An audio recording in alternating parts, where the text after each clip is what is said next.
Today, Rolls-Royce is the ultimate symbol of luxury. For most people, owning one isn't just about a car, it's about status, perfection, and timeless elegance. Kings, billionaires, and world leaders have all dreamed of having a Rolls-Royce in their garage. But what very few people know is that the foundation of this legendary brand was laid by a boy who grew up in extreme poverty, worked as a child laborer, and struggled just to survive. This is the incredible story of Henry Royce. Henry Royce was born in 1863 in a small village in England. His family wasn't wealthy, but they were managing to live a modest life, and unfortunately, that stability didn't last long. When Henry was just 4 years old, his father's business completely collapsed. The family lost everything and was forced onto the streets. Life became even harder when Henry turned 9. His father passed away, leaving the family completely broken. His mother had no choice but to work as a maid to earn money, while young Henry began delivering newspapers just to help put food on the table. At a time when most children were playing or studying in school, Henry Royce was already learning the harsh lessons of survival. His future seemed dark, uncertain, and limited by the crushing weight of poverty. But when Henry was 14, something unexpected happened. One of his aunts noticed his sharp curiosity and intelligence. She believed he had potential and arranged an apprenticeship for him at the Great Northern Railway Company. This single opportunity would change Henry's life forever. For the next few years, Henry worked relentlessly. During the day, he was in factories and workshops, getting his hands dirty. But at night, he buried himself in books on engineering, mechanics, mathematics, and electricity. He didn't just want to do his job, he was obsessed with understanding how everything worked, from the smallest screw to the most complex machine. By the time he was 17, Henry Royce had become a skilled mechanic. By 21, he was working as an engineer at a company called Maxim Western.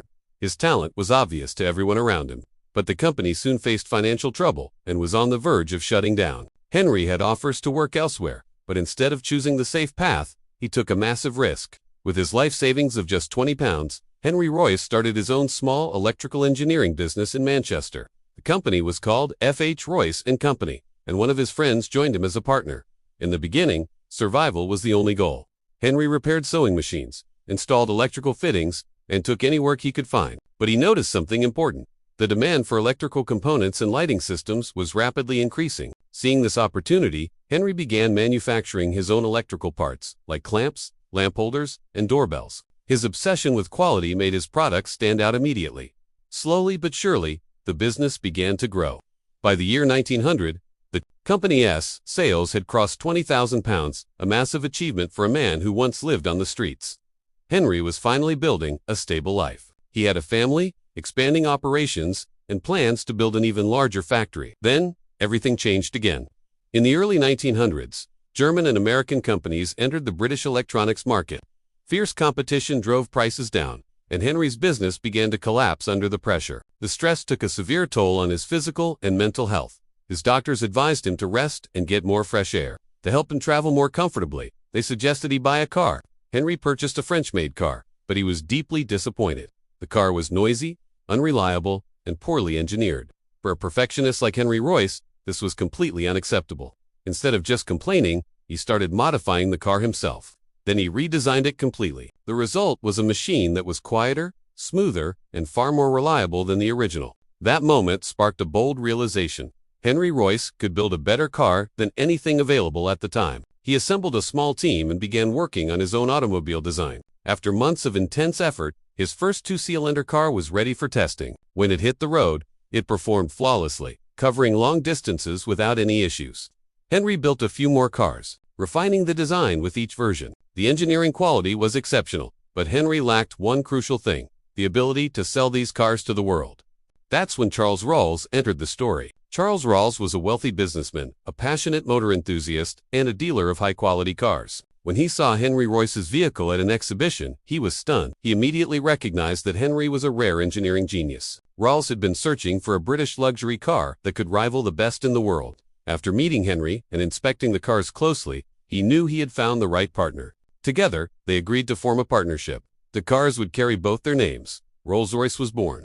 In 1906, Rolls-Royce Limited was officially established. The company launched multiple car models, each one known for its incredible smoothness, durability, and precision. To prove their quality, Rolls-Royce entered motorsport competitions and grueling endurance challenges and won.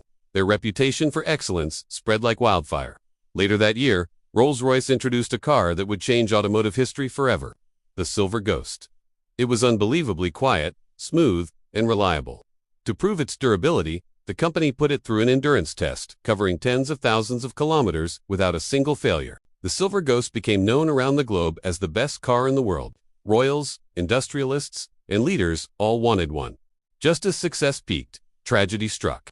Charles Rolls, who was also a passionate aviator, died in a plane crash, becoming the first Briton to lose his life in an aviation accident. Shortly after, Henry Royce himself was diagnosed with cancer and given only months to live. But against all odds, Henry survived. He returned to work with even more determination, continuing to improve the Silver Ghost. He introduced design innovations that strengthened the brand's identity. By the early 1910s, Rolls-Royce was thriving. Then, World War I began. Luxury car sales collapsed, and many believed Rolls-Royce would not survive. But instead, the company adapted. They modified their cars into armored vehicles and ambulances for military use. More importantly, Rolls-Royce entered aircraft engine manufacturing. Henry personally studied aviation engineering and developed engines that were more reliable and powerful than anything the competition had. These engines gave Britain a major advantage in aerial combat and helped shape the future of aviation itself. After the war, Rolls-Royce masterfully balanced both automobile and aerospace engineering. Despite facing intense competition and economic pressure, the company continued to innovate. Henry Royce passed away in 1933, but his incredible legacy lived on. Today, Rolls-Royce remains a symbol of perfection, not because it started with wealth, but because it was built on resilience, an obsession with quality, and relentless self-belief. From the depths of poverty to the pinnacle of prestige, the story of Rolls-Royce proves that true greatness is engineered, not inherited. Thanks for watching. If you enjoyed this story, make sure to like and subscribe for more.